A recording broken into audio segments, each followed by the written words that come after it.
Hi everyone, I'm back and I have my third and final year-end review wrap-up video coming today. So I've thus far talked about my fifth grader or ongoing fifth grader and my ongoing fourth grader who last year were in third and fourth.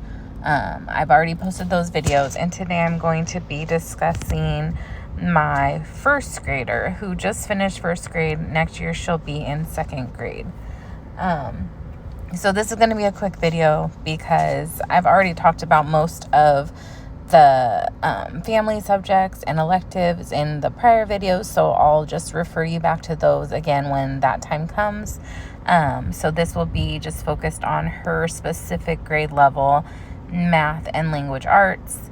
And then, I do want to get into, because I've been posting a little bit differently the last couple videos than I have in the past, because I've been telling you all that I'm in my car and running a lot of errands and doing a lot of things.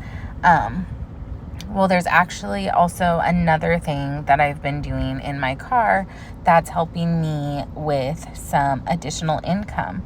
So if you are interested about that, keep watching and stay tuned till the very end. And I'll touch on that really quick, but I want to make sure that the most important information about our homeschooling is spoken on first. So let's get into it. So my daughter, who is just ending first grade, let's talk about her language arts. So she also, like her siblings, does easy peasy all-in-one online homeschool, just to supplement. So she goes on each day and she does the math and English portion. So occasionally we'll do the PE portion, just depending on how much activity we have scheduled for each day. But mostly for language arts, she's doing that. I don't have her do every single thing because there's certain things that I don't require, but a lot of it is just fun supplemental games, fun supplemental worksheets that she can easily do on her own. For her reading, she is just really advanced in reading. I don't know. I've now taught 3 out of my 5 children to read, and it's one of my favorite things is to just see them really flourish in reading, and she's just taken off. She can pretty much read at any level. Whether or not she's comprehending it, I'm not sure, but she's very good at reading even the text that I think would be a little bit advanced for her. She's seeming to be able to do, so that's been really fun to just watch. We have the BJU Press first grade reading books, and so this did come with a teacher's guide, and they also have a workbook you could do with it, but we don't use the workbook. I'm really only using the readers as just a quick reading in our school time.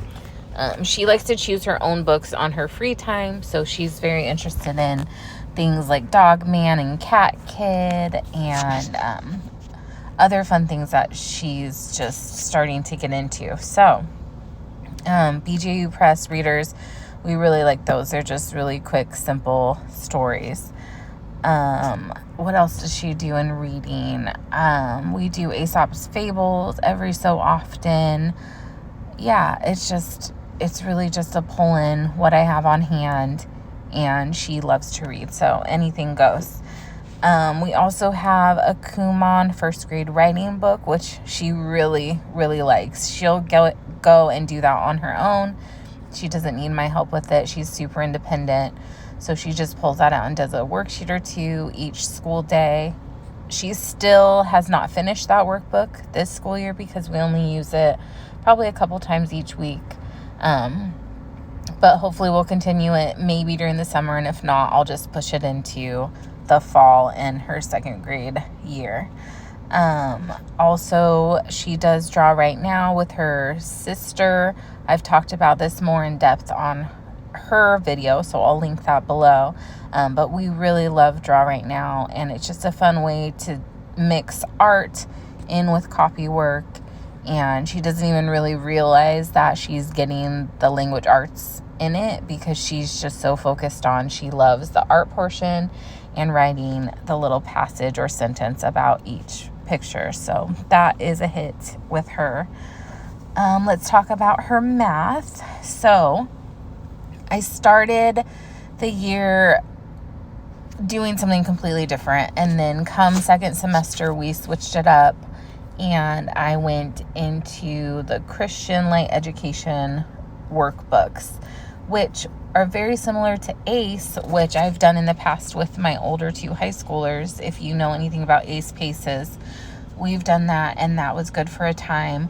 I came across Christian Light Education. I've used it a little bit with this daughter for their reading portion, and then in a prior year I used their language arts for my other daughter, and we never really stuck with it. But I looked through their mathematics and I really liked how it looked, just the layout, and I thought it would be really great for this daughter in particular. So I ordered the entire year, and we got through about four full books. I think there's 10 in a year. We got through 4 before she started really pushing back on it. She didn't like doing it every day. I think it was too repetitive. It was just basic black and white, which I don't really have a problem with, but I think this particular child had a problem with it being so basic black and white. She just was getting bored of it. So when that started happening and she started being very upset about her math each day, I wanted to pull in something new. So we went back to the Good and the Beautiful math, which I've done with her in kindergarten. And then we discontinued, and now I pulled that back out knowing okay, well, if she wants the color, if she wants the pretty pictures and the fun whimsiness, the Good and the Beautiful is a great option for that. And just like I thought, she jumped right into that and really loved being able to just do that pretty much independently. There are some stuff that I have to sit with her and really touch on the skills that she didn't know yet. But for the most part, she just did the independent parts, and we would skip over most of the teacher reading sections if they weren't very necessary, because she was already doing the EP online, and so she was getting that supplement as well with math, which I probably haven't spoken on yet. But yes, she is doing Easy Peasy for math as well, so she gets on and does the worksheets from there and the math games. And then another really great math resource for her that I want to talk about here is an abacus. She loves the abacus. She won't necessarily want to do math until I remind her that she can use the abacus. So that's been a really great tool in her hands-on pocket to use for math, and that helps her get through her worksheets without any complaint and just with ease, and she really enjoys doing that. So we have the Right Start Math Abacus. I have the Right Start Math Abacus workbook, but we haven't really done that fully. I did it in the beginning just to get her to learn how to use the abacus correctly, but since then she's just taken off and really just done it her own way, and she mixes it with her math and it works out well. Another great resource for her, which is mostly math but also language arts, is the Khan Academy Kids app. So it's not to be confused with Khan Academy. There's 2 separate apps. The Khan Academy Kids is created for grades 2nd grade and younger, and it's integrated with both language arts and math. My daughter really loves it, and it's so easy to access. So she just opens the app every day that she wants to use it, and it basically just guides her through 3 or 4 different activities. And then once she's finished, they tell her she's done for the day, and then she gets rewards, obviously, for any tasks that she's completing. And then she gets to use them in their little store. She can free play in their games if there's certain things she likes a lot, which she actually does do that very often with her going into 4th grade sister, even though she's a little bit older than the app recommends, but they like to sit and play some of the games over and over. So it's just a fun supplemental thing to add to her day.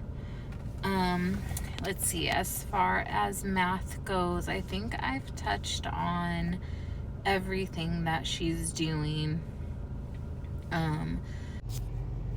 Okay, so history and science, I'm not going to get into. I have posted and talked about this in the previous videos. We do history and science as a family, so she does it with my 3rd grade daughter and my 4th grade son. And so I talk really in depth about those in the last 2 videos that I posted.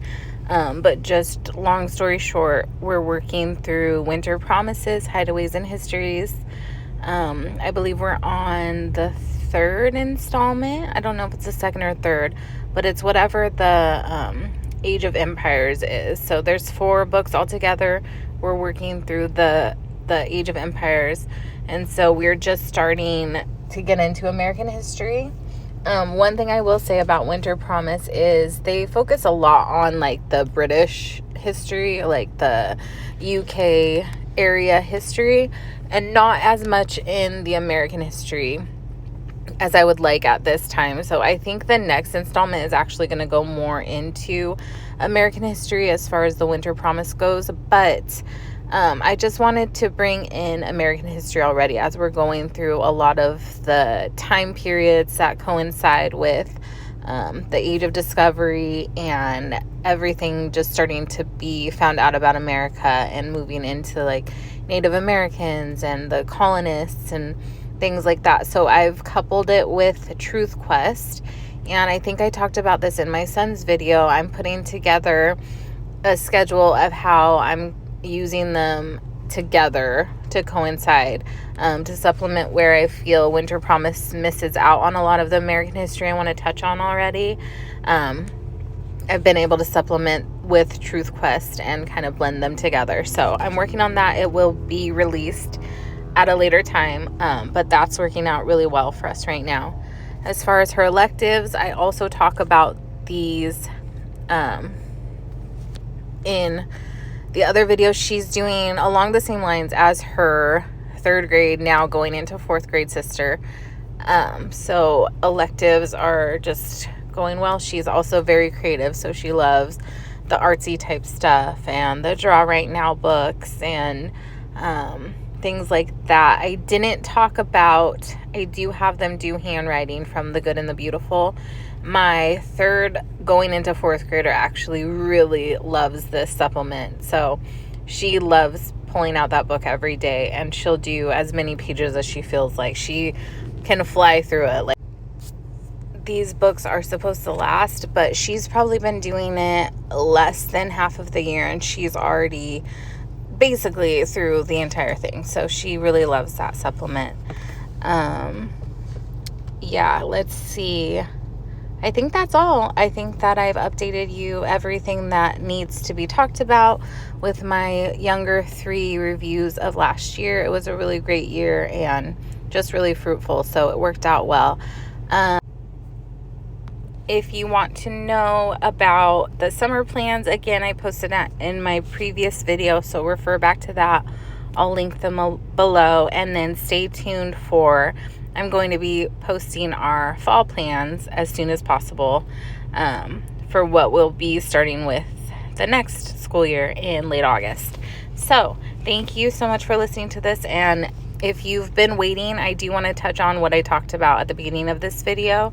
I've been able to start making a little bit of an income while I'm doing my normal everyday errands and while I'm waiting for my children in their normal lessons and things like that, outside of their classes. Usually I'll take time to just, rest in the car, scroll through my phone. I've started to Uber Eats deliver. So it's actually been really great because I've been able to get a few deliveries done during that time that I'm already just in my car wasting time. So I know with the homeschool life, we give up a lot in our family to sacrifice to be able for me to stay at home with my kids. And I'm so grateful to my husband for working so hard over these years that I've been blessed to be at home as a stay-at-home and homeschool mom. So it's been really great to bring in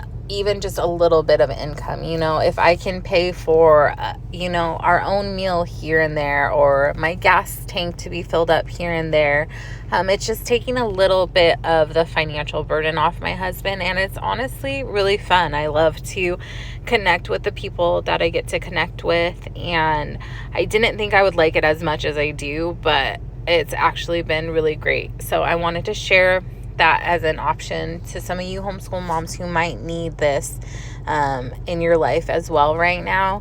I'm going to put my referral code below, so if you want to sign up with that, I would appreciate it so much.